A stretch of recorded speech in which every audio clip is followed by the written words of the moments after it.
O painel RPC mostra hoje os caminhos que o eleitor pode optar para fiscalizar o poder público. Agora vamos falar dos deputados que nós escolhemos. Fomos para a rua com um computador para mostrar como funciona o portal da transparência da Assembleia Legislativa. O senhor alguma vez já tinha usado portais como esse da transparência para fiscalizar o candidato que o senhor elegeu? Não. Eu vou dizer sinceramente, como eu vou saber se o que consta aqui é verdade?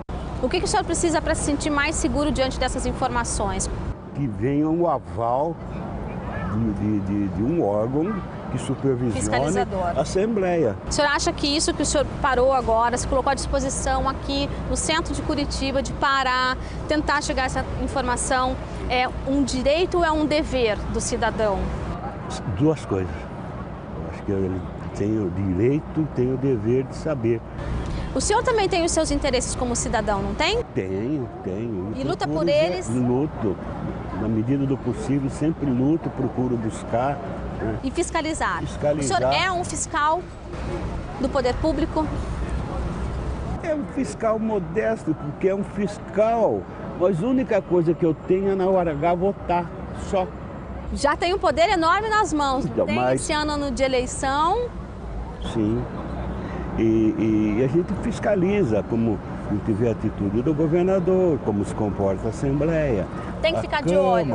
Quem sabe o senhor, depois de a gente terminar o painel RPC de hoje, se sinta um pouco mais confiante diante dos seus direitos. Hudson, respondendo à pergunta do seu Edvino, existe quem fiscalize o portal, quem alimenta, só para ele saber. Tá. Primeiro, a Assembleia, como os outros órgãos do Estado, ela fornece as informações ao Tribunal de Contas do Estado, que é o órgão que analisa e aprova as contas da Assembleia e questiona as contas da Assembleia quando há necessidade. Então, as informações que constam do portal são as mesmas informações que nós encaminhamos ao Tribunal de Contas. Esse é o primeiro ponto.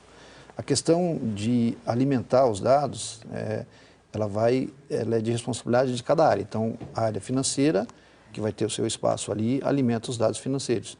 Os dados do deputado, eles são encaminhados à comissão de tomada de contas, porque o deputado ele presta contas à casa numa comissão específica que analisa, verifica os documentos antes de subir os dados para o portal da transparência. Então, esse setor alimenta as informações dos deputados. Não é o deputado que põe a sua prestação de contas do jeito que ele acha que deve ser. Primeiro tem uma convenção legal e isso é encaminhado para a prestação de contas.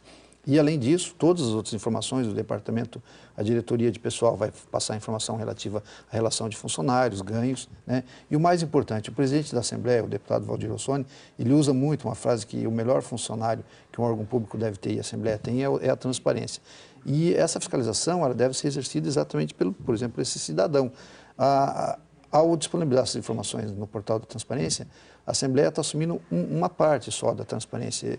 Eu digo que nós temos outras voluntárias que não são exclusivamente de lei.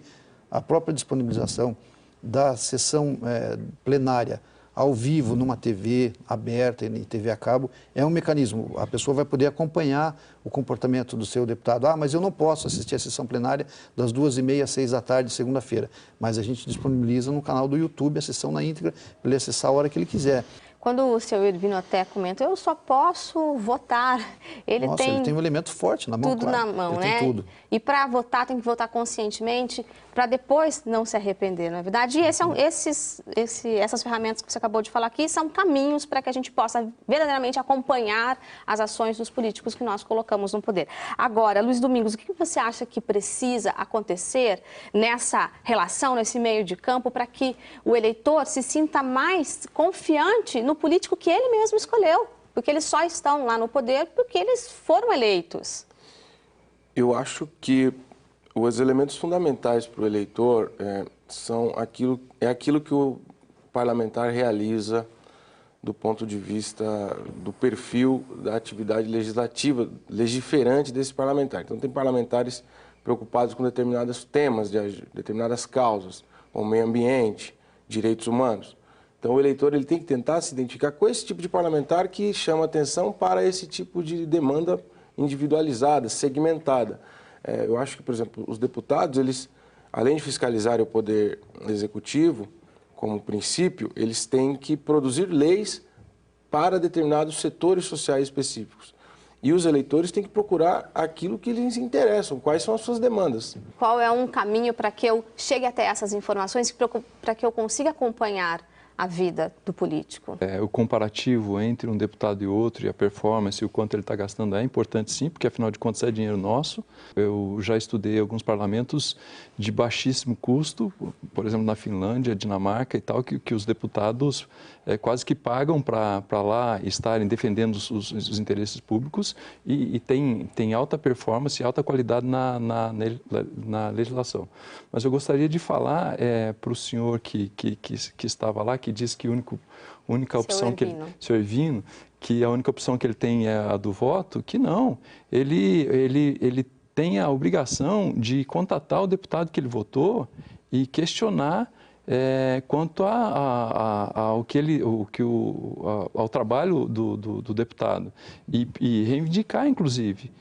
Olha, nós precisamos de uma lei que conserte isso ou aquilo, né? Então, ele tem várias oportunidades de contato com o deputado. O fato é que, sem essa cobrança, os deputados ficam meio desconectados dos nossos anseios. Então, assim, para o senhor Ervino, não se restrinja ou não se limite só à eleição, porque isso acontece de 4 em 4 anos e é um prejuízo muito grande. Depois de 4 anos, o senhor tem que trocar de deputado porque ele não sabia o que o senhor queria. Então, é muito interessante que o senhor se manifeste. Então, pode ser por e-mail, pode ser por telefone, ele tem lá esse número de assessores parlamentares, são para isso, nós pagamos para ele. É importante o senhor Ervino saber que o deputado está lá porque nós pagamos com o nosso salário. Então, o chefe é o senhor Ervino. Ele que deve procurar o deputado e, olha, deputado, nós precisamos consertar isso ou de redirecionar isso.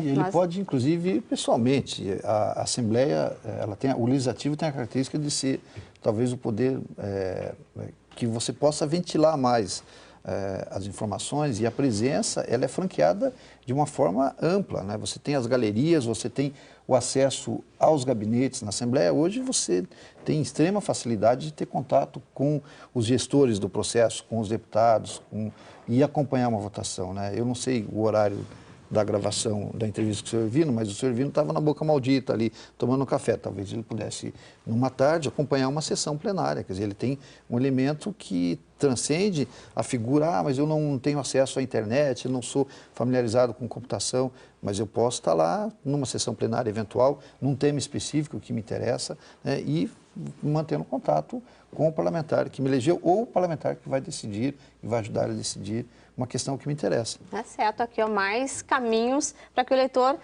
fiscalize e participe da vida política da sua comunidade. Nós conversamos mais um pouquinho daqui a pouco, continuamos com essa conversa depois dos comerciais. Até já!